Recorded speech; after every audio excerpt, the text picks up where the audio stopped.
Good evening, everyone, and welcome to another edition of If You Smell What the Arch is Cooking. That is right. We are back here in podcast land, and I am sorry for the 3 week hiatus, but it was much needed, ladies and gentlemen. I was watching so much wrestling, something along the lines of 14 to 15 hours a week to keep this show relevant. And it was just starting to play with my head, along with just driving me crazy because the product was okay, but nothing tremendous. So again, I'm sorry for the taking a few weeks off, but we are back now. And yes, it is still WrestleMania season. We are 1 week out before WrestleMania goes Hollywood. WrestleMania 39 from LA, California. That is right. And ladies and gentlemen, I want to let you know that tonight we have a small format change than we have had in the past. We're going to, of course, have some quick hits, and then we're going to have our highlight reel for Raw, MLW, NXT, AEW Dynamite, and SmackDown. And then we're going to have a couple of lowlights from the various shows that I just mentioned, and that will be it. There is no Grinds My Gears this evening.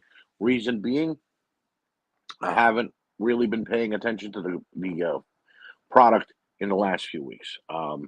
And I finally got back into it this week. And so I really don't have that much to complain about when it comes to anything grinding my gears. I mean, I could, but then I'd just be going off on a tangent. And I don't want that. I don't know if you guys do. Maybe you do, but I don't want that. So instead of full on show reviews, we will just be doing the highlight reel and the low light reel and looking at things that went on that I really enjoyed this week because I want to talk about the stuff that I did enjoy as opposed to the stuff that I didn't. But the low light reel is there to talk about a couple of things that I just didn't like in general. Next week, we'll be back with highlight reel for Raw, SmackDown, and NXT. And then we will talk about, of course, NXT Stand and Deliver and both nights of WrestleMania. So get ready, strap in, okay?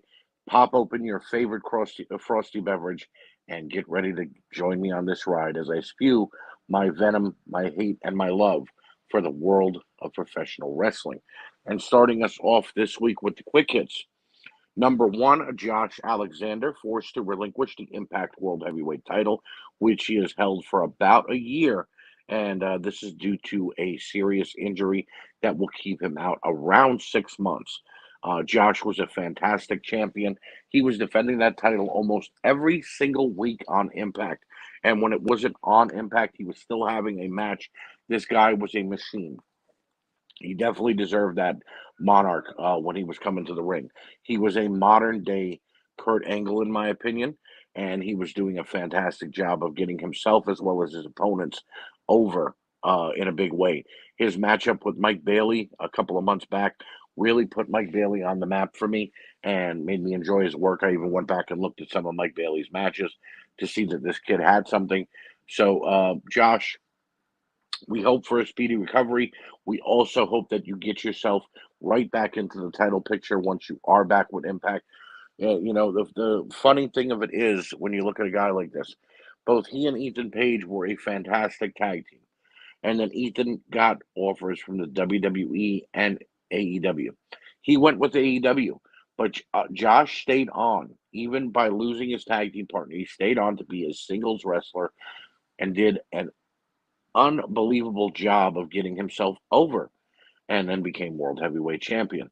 It's sad to hear that he has to relinquish the belt, but it is being done. And because of that, Steve Macklin, who is the number one contender, will take on Kushida in the next couple of weeks, and they will battle for the vacant title. Now, I have not really seen that much of Steve Macklin's work. I mean, I know that he was in the Forgotten Sons of the WWE, and I know that he's been in Impact for a while. Don't really know that much about him, though, to say, he's a great wrestler, but I do know that he did deserve to become the number one contender, how much he battled for it. And Kushida, I mean, what's there not to like about this guy? He did tremendous work in Japan and in the WWE. They just didn't know how to book him over in the E. So, that should be a fantastic match to get us a new Impact champion. So, again, my heart goes out to Josh Alexander, and I hope that he has a speedy recovery. And good luck to both Steve Macklin and Kushida. Finally, quick hit number two. CM Punk finally releases a statement about what went down with Moxley and Tony Khan during that whole All Out weekend and, getting everything ready. Punk said things like he wasn't even cleared to, be involved in the match, that he did not want to wrestle, and that he didn't want to come back the way that they wanted him to. But they just kept pushing to have that match to get the interim title off of Moxley and make it one champion again. Um, Punk also says that Moxley refused to even think about losing to Punk. He was dead set on squashing Punk at the pay per view and unifying the titles.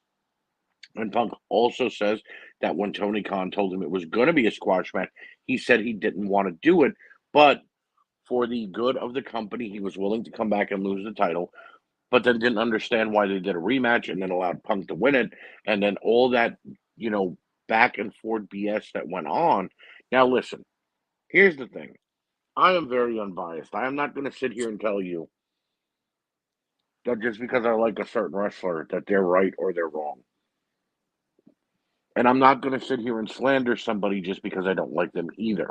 I know you've heard me shit talk John Moxley on many occasions. I know that you've heard me say I don't like his work, but I do find it hard to believe that John Moxley went the Brock Lesnar route and refused to do business with CM Punk.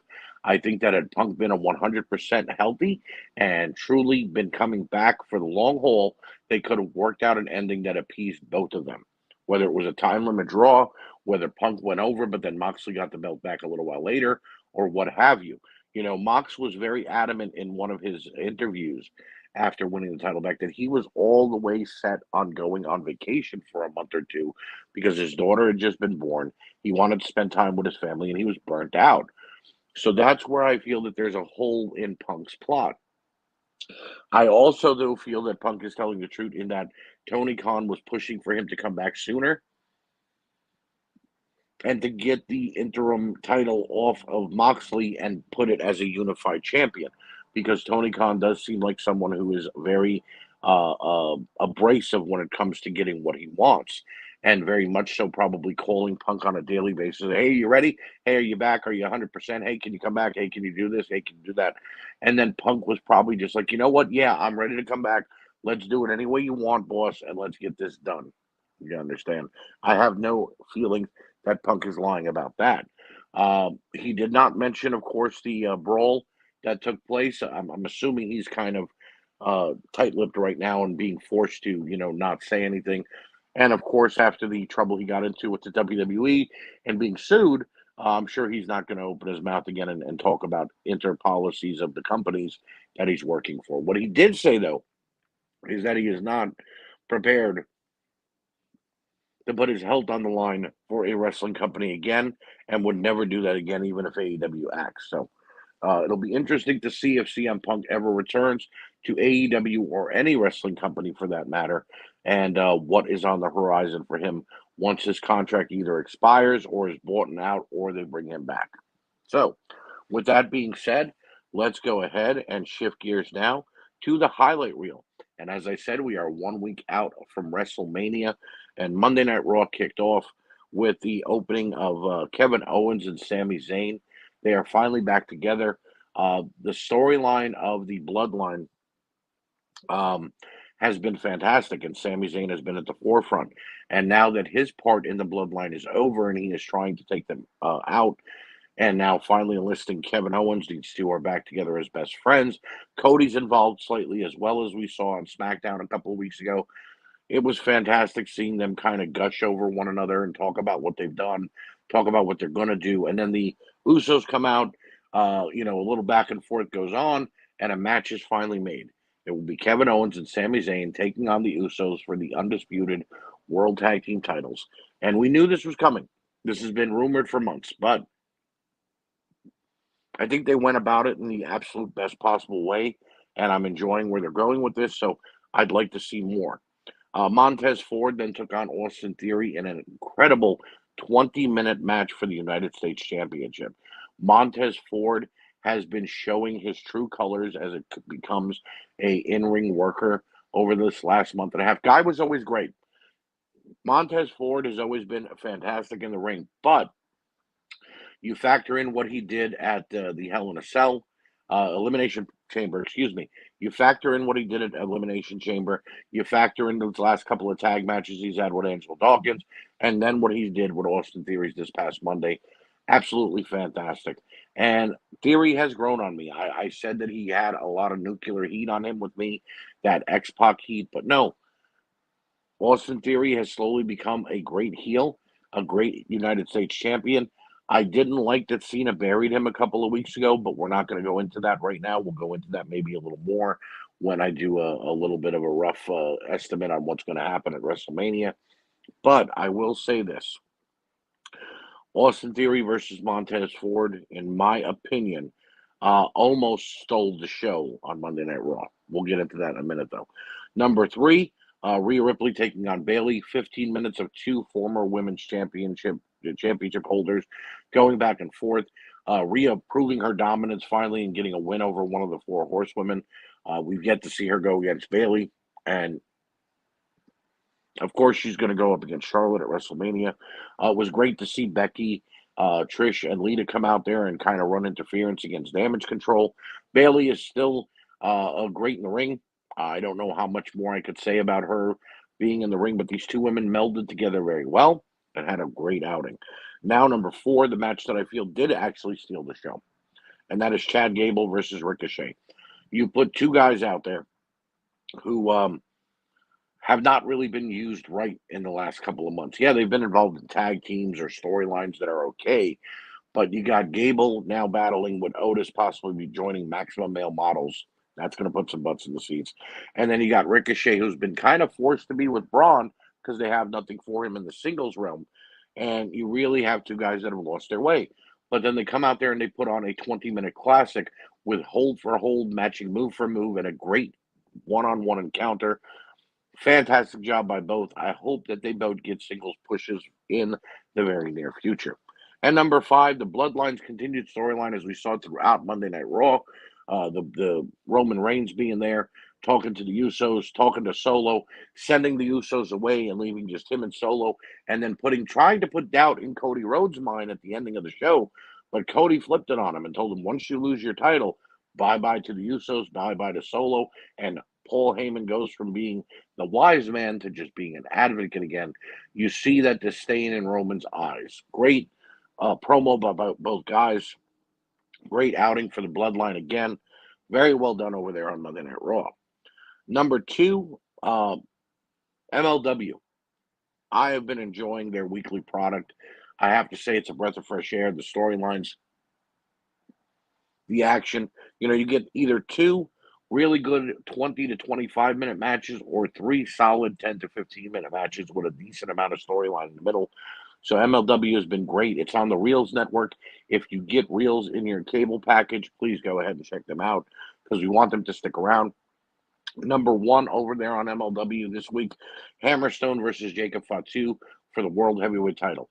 A 35-minute brawl between the two big bulls of that company. Jacob Fatu held the title for 2.5 years and had a very Roman Reigns-like title reign, although he was doing it before Roman. And, really an enjoyable storyline when he had the belt. Finally lost to Hammerstone, and then these two finally come together and have their rematch, in which Fatu almost won the title back a couple of times, but Hammerstone just persevered and finally hit that doomsday finisher of his, that parallel suplex into a slam. Unbelievable matchup. Great match. If you didn't get a chance to check it out, go ahead and find it on YouTube because it is phenomenal. And then number two, Taya Valkyrie taking on Billy Starks with the women's title on the line. And this was a 15-minute back and forth battle between two women who know each other very well. This is their third meeting. And I have to say, I thought that Taya was going to lose the title because she just recently debuted in AEW. But then I realized something. I get dumb sometimes, ladies and gentlemen. MLW does film a couple of weeks, maybe even a month ahead of schedule. So obviously this was from a show where before Taya had debuted for AEW. And number two, AEW does not bother their wrestlers from wrestling on other companies. We've seen cross promotion with, of course, Ring of Honor, which Tony Khan owns. Impact Wrestling, New Japan, and of course MLW. So I see no reason for her to drop that title anytime soon. In fact, if she could even come on to AEW with the MLW Women's Featherweight Championship and provoke Jade into giving her that title match, I think it would be fantastic. So more power to them if they can get it done. Over on NXT. Now, I expected more from NXT, I have to say, this week because they've got Stand and Deliver going on. And there was a lot of decent amount of stuff going on, but some of it just didn't make any sense. So, number one, though, Ilya Dragunov and JD McDowell had a 20-minute back and forth classic. Two mat veterans that like to go to the air when they have to. Great, great matchup. Again, if you missed it, find it on YouTube or go find it on Peacock or wherever you can that you could find NXT because these two went into a great battle of masters of the ring, in my opinion. Dragon Lee was out there and Wesley as well because they were trying to get them spots in the North American title Fatal Five Way. West picked Dragon Lee, and of course, McDowell and Dragunov do have spots as well. I like Wesley, and I think he's doing a great job. I think Dragon Lee is stupendous and one of the best from around the world. But I think that he's been there too quickly. Too quickly for him. He just got there, is what I'm trying to say. I would like to see Dragunov or McDowell walk away with the belt, in my opinion.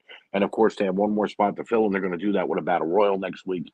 Who knows who it could be? It might even be somebody from the main roster that does a pop in and wins the battle royal, and then gets into the North American Fatal Five Way. And number two, Braun Breaker and Carmelo Hayes taking on Pretty Deadly. Now, you know I am not a Pretty Deadly fan. Prince and Kit just don't do it for me. They are just way over the top, and I'm not a big fan of them. But their actions earlier in the night, baiting Carmelo Hayes into a tag match with Trick Williams, and then Braun Breaker saying, "No, you don't need Trick. Let me do this with you." And then that little, anything you could do, I could do better tag team like we've seen in the past with The Rock and Stone Cold, with Mankind and The Undertaker, guys getting together just for the sake of the greater good, but still having a problem. It was awesome. You know what I mean? And Pretty Deadly did a great job of trying to cause dissension between champion and challenger and Stand and Deliver. I was all for it. Great main event. All four men did a great job. I don't like that Pretty Deadly will be hosting Stand and Deliver, but I hope they keep their moments in the ring or backstage short. And I think that Hayes and Breaker are going to deliver, no pun intended, at Stand and Deliver. And we could see a tremendous world title matchup. I'm kind of hoping Hayes wins because I want him to stick around in NXT and I want Breaker to go to the main roster. But if Breaker ends up beating Hayes, then I'd like to see Hayes go to the main roster and maybe start fighting for that Intercontinental title. You never know. AEW Dynamite is now up on the highlight reel. And the opening six-man tag between Sting, Darby Allin, and Orange Cassidy taking on Kip Sabian, the Butcher, and the Blade. Wow. I didn't know the Butcher and the Blade were actually that good when it came to being a tag team because we haven't seen them that much. But they did a fantastic job here. Saban is playing the menacing, almost villainous heel in a great way. Orange Cassidy, although I don't like him with the International Championship because that title's name has now changed from the All Atlantic to the International title. Although I don't like him with the title because they just don't fit well, and he's not really going all around the world and defending the title like Pac was, he's still doing a great job. Darby Allin, one of the pillars of AEW, and should be involved in a fatal four-way for the World Heavyweight title. I'd like to see if they do that. And of course, Sting. Sting is Sting. At 60, over 60 years old, still see him still doing this thing in the ring is fantastic. So great opening six-man tag in which Sting won for his team. And then number two, the main event, Kenny Omega taking on Vikingo. They build it as a dream match, and I've never seen Vikingo in the ring before. I know they were supposed to battle him and Kenny for the AAA championship about a year or so ago, but I've never seen him in the ring. Seeing him go against Kenny, yes, there were a lot of acrobatic spots. There was a lot of flippy shit, but it wasn't just flippy shit for the sake of flippy shit. You know what I mean? There was a lot of great spots in which these two guys put their bodies on the line and did things that I thought were like, wow, is he dead? Is he going to still be able to compete? Is he walking away from this matchup at less than 100% now. Um, it was a great main event. These guys went all out. Again, no pun intended. Vikingo with that spot with that poison Rana, I thought Kenny broke his neck. You know what I mean? The spot through the table was unbelievable, and just a great all around matchup in which Kenny won. I think the right man won because yes, Vikingo is the AAA World Heavyweight Champion right now, but Kenny is Kenny Omega and one of the stars of AEW, so you really can't have him lose too much. And he's been losing to the House of Black and in six-man matches recently, so got to get him back on the winning way. I feel that the match was slightly overshadowed by the Who beat up the Young Bucks earlier in the night storyline and the House of Black trying to attack, and then the JSA and everybody else getting involved. But I did like that Adam Page came out to save Kenny Omega from the uh, Combat Club and Moxley and the rest of them. But what I will say is this: I'm a little confused. Is Don Callis about to turn on the Elite and Kenny Omega and maybe join the Blackpool Combat Club and become their new manager? Is he just going to have Kenny turn on everybody? Is Kenny going to finally, side with Hangman Adam Page? There's a lot of questions going on, but I like them. So big ups to AEW right now. On the flip side, finally, SmackDown. And this was an all around great show. I think they were uh, full steam ahead for WrestleMania in this week. SmackDown with the opening matchup of Cody Rhodes versus Kaiser. Wow, wow, this is another guy I've not seen enough of in Kaiser. He was doing great when Imperium was over in NXT, but we haven't really seen him in the ring that much, bar from a six-man tag every now and then. He went toe to toe with Cody Rhodes and did a fantastic job.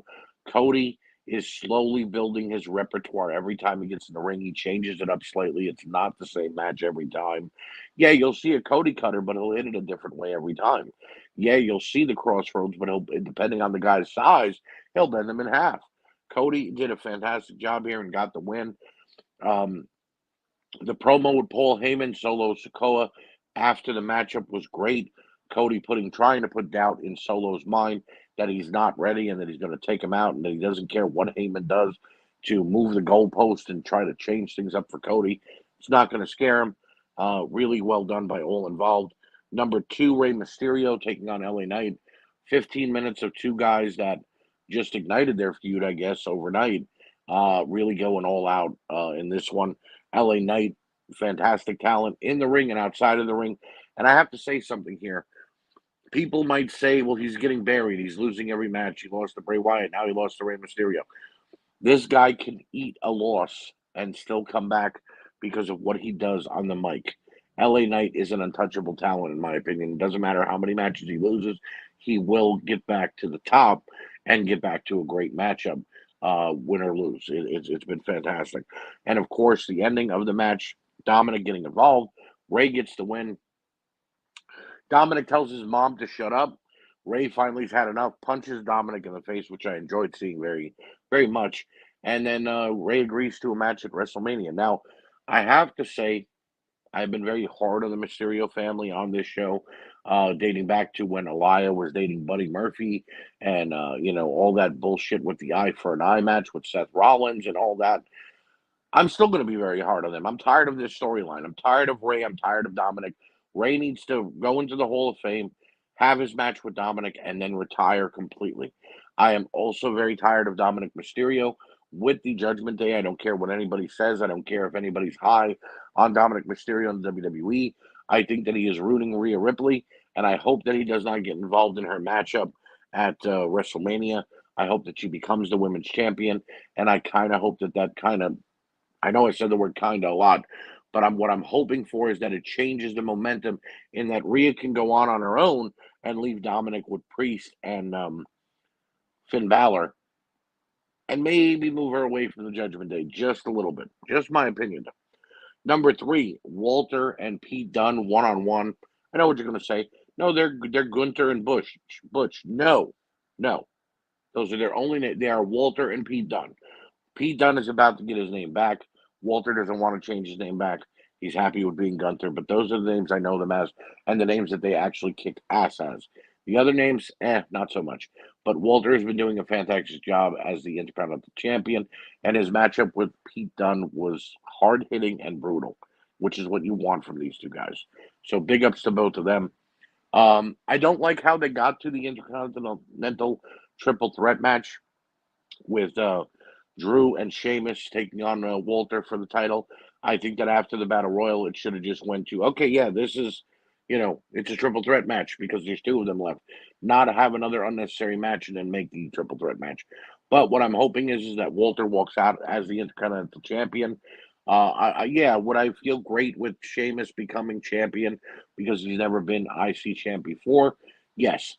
I don't think that Drew needs it. Without a belt, he's still good. It doesn't matter. But I think that Walter still needs the title to continue to grow his character in the WWE. And finally, the main event promo between Sami Zayn, Kevin Owens.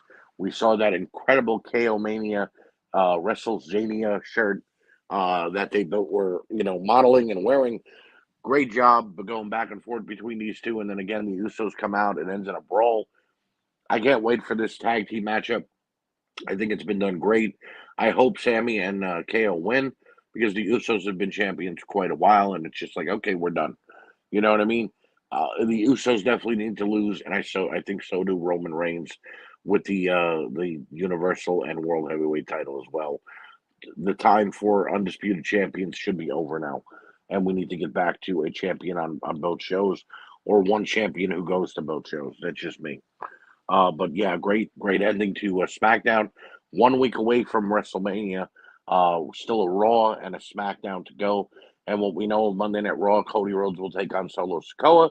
And what we know of SmackDown, the Andre the Giant Battle Royal will take place next week on Friday Night SmackDown.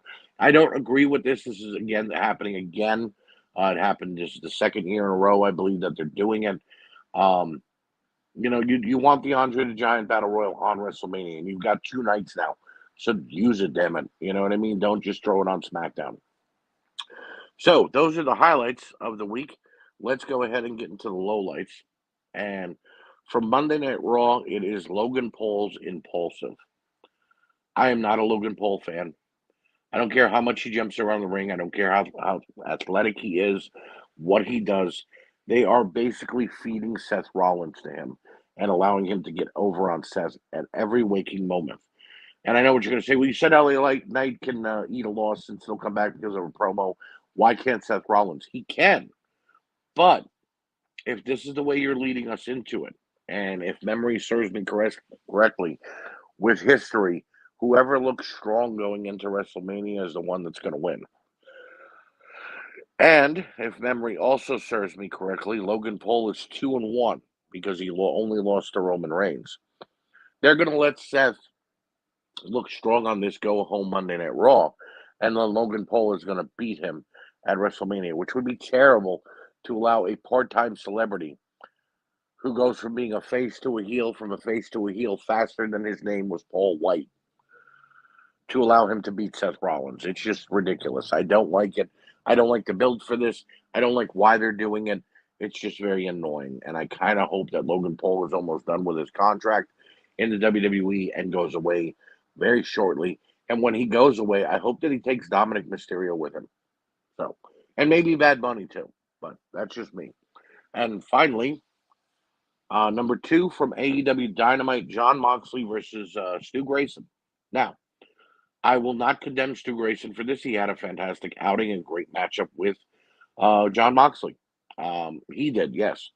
And I'm happy that Stu came back to AEW. He's all elite once again after being unceremoniously fired, allowing his contract to run out and not being rehired. It was stupid by AEW because you've got the damn Dark Order there.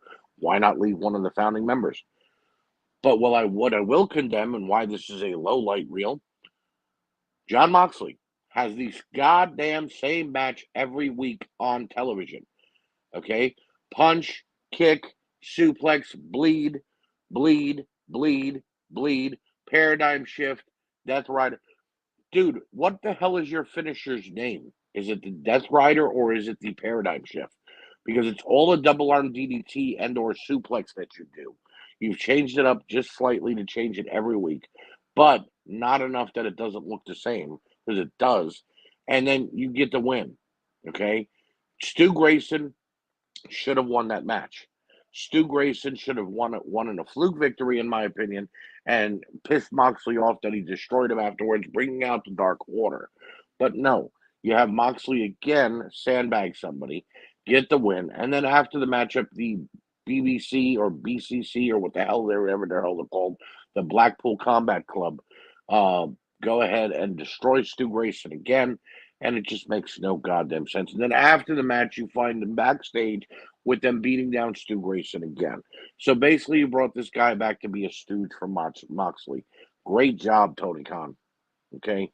It was a terrible idea. I didn't like the way the match came off, and I think it was just bad in general. So, with that being said, ladies and gentlemen, I want to thank you for joining me. I want to thank you for putting up with my hiatus and being gone for a few weeks. And I want to thank you for putting up with my voice for 30 minutes. That's going to do it. I will see you next week. And I hope that you will join me on If You Smell What the Arch is Cooking, WrestleMania edition. Good night, everybody.